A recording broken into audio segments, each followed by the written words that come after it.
a veil of smoke. Suddenly, a veil of smoke enveloped the area, obscuring Heist's vision. He could see nothing ahead of him. In this tense moment, Flora appeared and fell to her knees before Heist. "Father, please spare Rondu. He means everything to me. I can't live without him, not even for a day." Heist remained silent, moving resolutely towards where Rondu had fallen. But to his surprise, Rondu was no longer there. Unbeknownst to Heist, Flora had executed a brilliant illusion, the final act in her desperate attempt to save Rondu from imminent danger. Frustration mounting, Heist searched every corner of Mount Evi, but there was no trace of Rondu to be found. Meanwhile, for skilled fighters, Flora had secretly hired swiftly carried Rondu down the mountain in a hurried escape. Flora's deception had bought them precious time, allowing Rondu a chance to survive and recover from his grievous injuries. As Heist continued his fruitless search, the fighters moved stealthily through the forest, determined to get Rondu to safety. Flora's heart pounded with fear and hope, knowing that this was their only chance to save the man she loved. The dream of revelation. In his dream, Rondu found himself face to face with Silverback, the other persona within him. Silverback's voice was reassuring. "You will be fine, Rondu. Just rest for a while. The venom of the blood snake will restore your internal power. You will become powerful as if nothing ever happened. This is a miraculous gift only we possess. We are warriors who never submit." Rondu, filled with confusion, asked, "But why do I feel so weak now? How can I face Heist again?"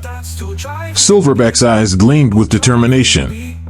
"Remember, Rondu, true strength comes from within. The venom is just a catalyst. Your willpower and heart are what make you unstoppable. When you fight, don't just rely on your fists, rely on your spirit."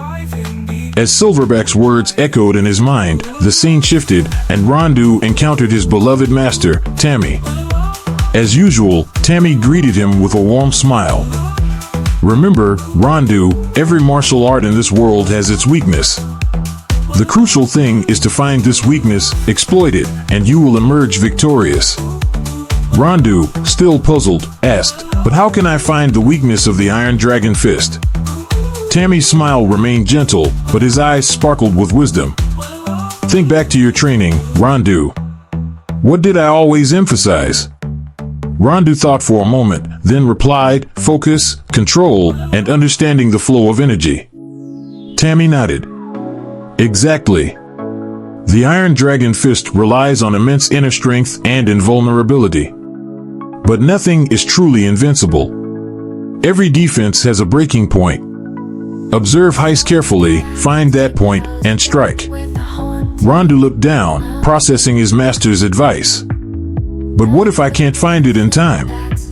What if I'm not strong enough?" Tammy placed a reassuring hand on Rondu's shoulder. "You are stronger than you know, Rondu. Trust in yourself and trust in your journey. Every challenge you faced has prepared you for this moment." As the dream faded, the venom of the blood snake began its work. It coursed through Rondu's body, healing the wounds inflicted by his fierce battle with Heist and restoring his depleted energy. Slowly, Rondu opened his eyes to find himself at the base of Mount Evi. A note lay on his chest, inscribed with the words, "You must leave and never return. Farewell, my dear Rondu." Determination surged through Rondu as he read the note. He knew he had to return to the fight, regardless of the outcome. With newfound resolve, he sprinted up the mountain with unprecedented speed, ready to confront his destiny. The Flower Storm Fist. As Flora pleaded with Heist to spare Rondu's life, Rondu appeared behind her. "Flora, don't beg Heist to spare me. He won't. Even if I flee to the ends of the earth, he will find and destroy me.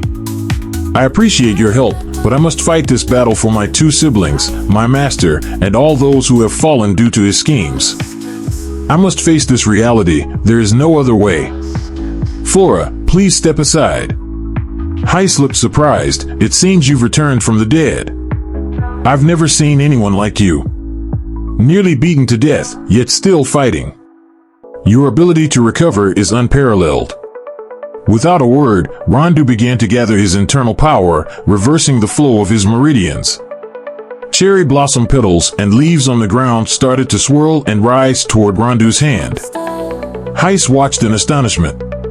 "What kind of martial art is this?" he asked. Rondu, eyes closed and focusing his energy, responded, "This is the Flower Storm Fist, created by Tammy." The petals and leaves swirled with increasing intensity, forming a powerful vortex. Heiss felt the pull of Rondu's internal power drawing him in. Alarmed, he used his own internal force to resist the pull. The suction grew stronger, drawing in iron bars from the ground. Rondu had created a tempestuous force, as fierce as a storm. When the pull reached its peak, Rondu launched the objects toward Heiss.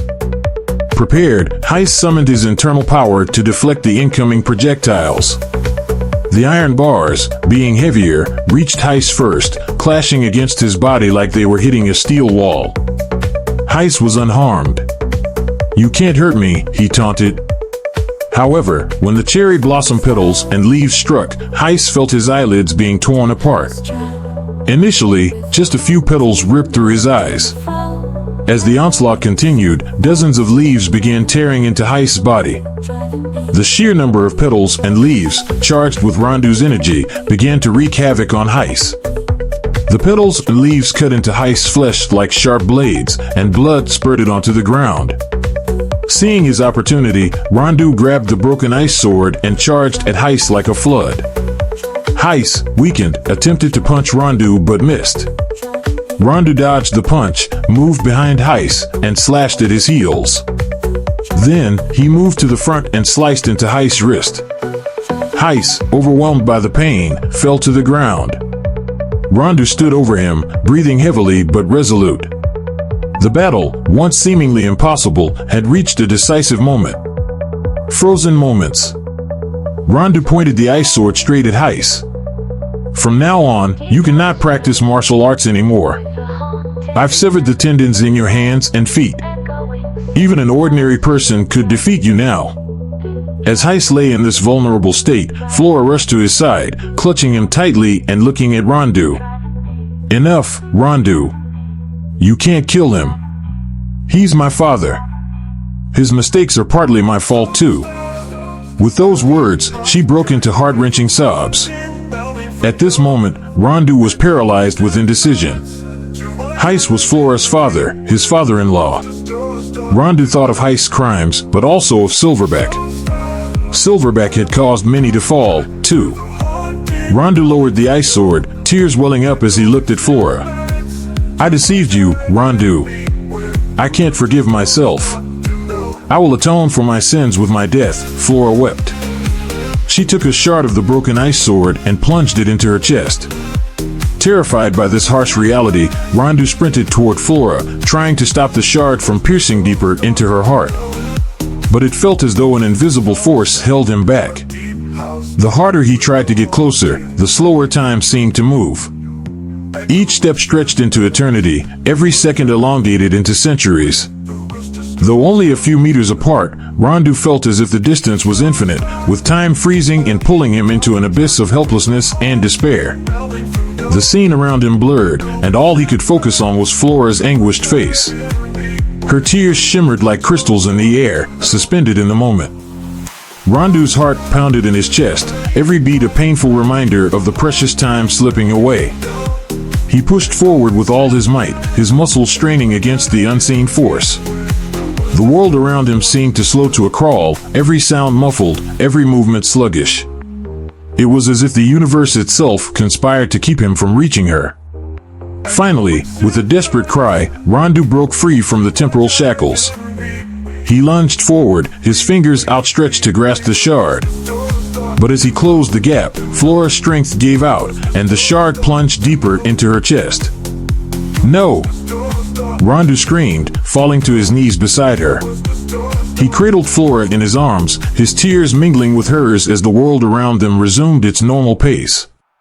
The seconds he had lost in that frozen moment weighed heavily on his heart, a stark reminder of the fragility of life and the relentless march of time. A farewell in the rain.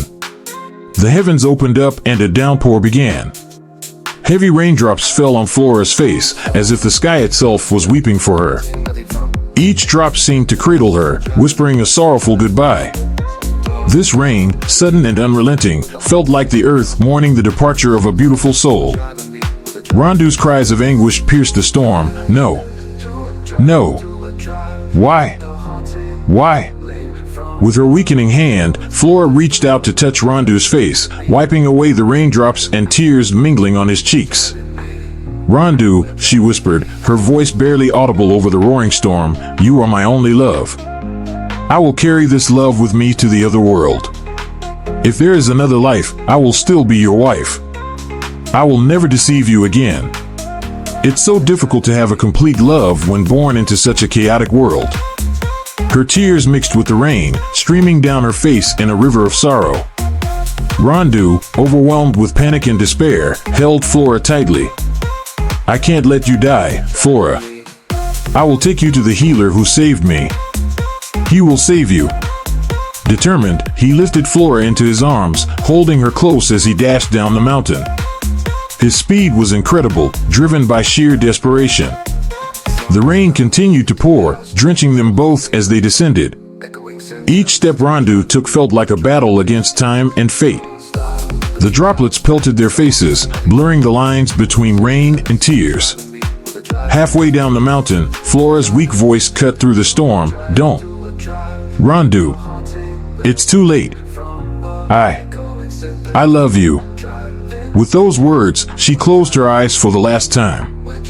The relentless rain fell on Flora's lifeless face, as if the sky itself was mourning her loss, washing away the last traces of life.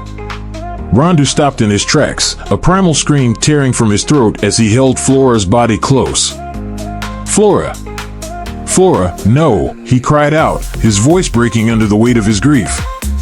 The rain, now a torrential downpour, seemed to mirror Rondu's tears, each drop a tiny echo of his heartache. He fell to his knees, cradling Flora's body as the storm raged around them. Every raindrop that touched Flora's face felt like a final kiss from the world she was leaving behind. "Why, Flora? Why did you have to leave me?" Rondu sobbed, his body shaking with the intensity of his sorrow. He held her close, feeling the warmth leave her body, replaced by the cold touch of death.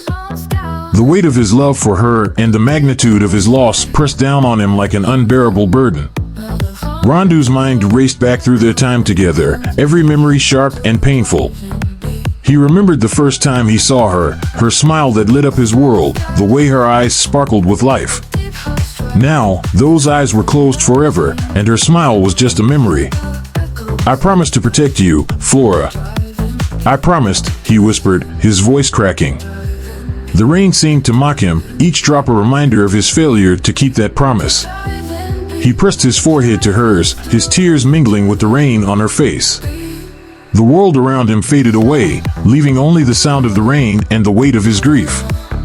He felt as though he was drowning in sorrow, each breath a struggle as he tried to come to terms with the reality of Flora's death.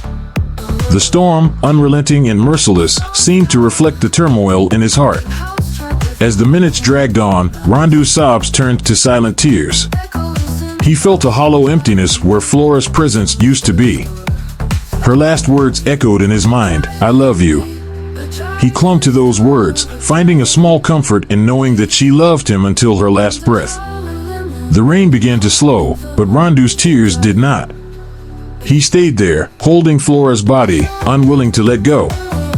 The mountain seemed to mourn with him, the trees whispering their condolences as the storm passed. The silence that followed was deafening, broken only by Rondu's quiet weeping. "How can I go on without you, Flora?" he whispered. The question hung in the air, unanswered. He knew he had to find a way, but at that moment, the pain was too overwhelming to think about the future. All he could do was hold her and mourn the love they had lost. The rain had washed away the blood and grime of the battle, but it could not cleanse the wound in Rondu's heart. That would take time and healing, something he wasn't sure he could ever fully achieve. But he knew he had to try, for Flora's sake and for his own. Rondu stood up, still holding Flora in his arms. He looked up at the sky, a silent plea for strength and guidance. The world felt different now, emptier and colder, but he knew he had to move forward. Memories that cut deep. Tears welled up in Rondu's eyes as he cradled Flora's lifeless body. Why can I overcome so many challenges but fail to protect the one I love? Am I truly useless? He whispered to the uncaring sky. Each tear that fell from his eyes seemed to etch his sorrow deeper into his heart. Memories of their time together flooded Rondu's mind, each one a painful reminder of what he had lost. He remembered the first time they met, a chance encounter at a quaint eatery. Their love had blossomed in silence, each stolen glance and shared smile building an unbreakable bond. He recalled the crisp autumn days when they would walk hand in hand through old trees blanketed with fallen leaves. The leaves, golden and red, swirled around them like a tapestry of their love. On one of those days, beneath a canopy of vibrant foliage, Rondu had pulled Flora into his arms and whispered, "I love you." Her eyes had shone with a happiness that matched his own, and they had shared a kiss that sealed their hearts together. Those moments now felt like a cruel jest of fate. The memories, once cherished, now cut into Rondu's soul like 1,000 tiny daggers. Each memory was a reminder of the warmth he would never feel again, the laughter that would never grace his ears, the love that had been ripped away from him. He thought of the quiet evenings spent together, sitting by the fire and sharing stories of their pasts and dreams for the future. Flora's voice, soft and melodic, would fill the room, wrapping around him like a comforting embrace. He remembered how she would nestle against him, her head resting on his shoulder as they watched the flames dance. The world outside would cease to exist, and in those moments, nothing mattered but their love. Rondu's tears flowed freely as he recalled the nights they spent under the stars, lying on the grass and talking about their hopes and fears. Flora had always been a dreamer, her imagination boundless and her spirit unbreakable. She had a way of making Rondu believe in the impossible, of seeing the beauty in even the darkest of times. The memory of her laughter echoed in his mind, a bittersweet melody that both comforted and tormented him. He remembered how she would laugh at his jokes, her eyes crinkling with joy, her whole body shaking with mirth. That laughter was now a haunting reminder of what he had lost, a ghost of happiness that lingered in the corners of his mind. As he held Flora close, Rondu felt the weight of his failure crushing down on him. He had faced countless enemies, survived unimaginable trials, and yet he had been powerless to save the one person who meant everything to him. The pain of that realization was almost too much to bear. "Why couldn't I protect you, Flora?" he sobbed, his voice breaking with grief. "Why wasn't I strong enough?" The question hung in the air, unanswered, a testament to his anguish. Rondu's mind wandered back to the promises they had made to each other. They had dreamed of a life together, free from the violence and chaos that surrounded them. They had talked about starting a family, building a home filled with love and laughter. Those dreams now lay shattered at his feet, the future they had envisioned slipping through his fingers like sand. The image of Flora's smile, her bright eyes full of love and trust, was etched into his heart. He could still feel the warmth of her touch, the softness of her lips against his. But those memories, once a source of strength and joy, now felt like a curse, a relentless reminder of his loss. In his grief, Rondu clung to Flora's body, unwilling to let go. The rain continued to fall, washing over them both as if trying to cleanse the world of their sorrow. Each drop felt like a tear from the heavens, mourning the love that had been taken too soon. But at that moment, all he could do was weep for the woman he had lost, the future that would never be, and the heart that had been irreparably broken.